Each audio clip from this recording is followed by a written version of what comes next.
झीरम श्रद्धांजलि दिवस में कलेक्ट्रेट कैलाश शक्ति मां शहीद मन ला श्रद्धांजलि दिए गई।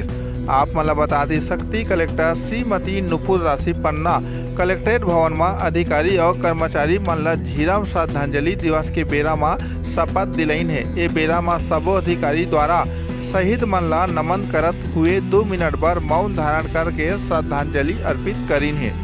जानकारी बता दी कि कलेक्टर के मौजूदगी में सबो अधिकारी मन शपथ लीन की 25 मई 2013 के झीरम घाटी में नक्सली हिंसा के शिकार हुए जनप्रतिनिधि वरिष्ठ पदाधिकारी सुरक्षा बल जवान और विगत साल वर्तमान में नक्सल हिंसा में शहीद हुए सबो भाई बहन बा श्रद्धांजलि अर्पित करीन है। ए बेरा में कलेक्टर कार्यालय के सबो अधिकारी और कर्मचारी मन मौजूद रहीन है।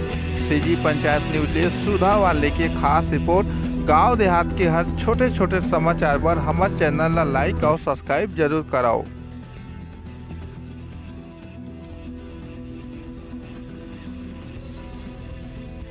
तो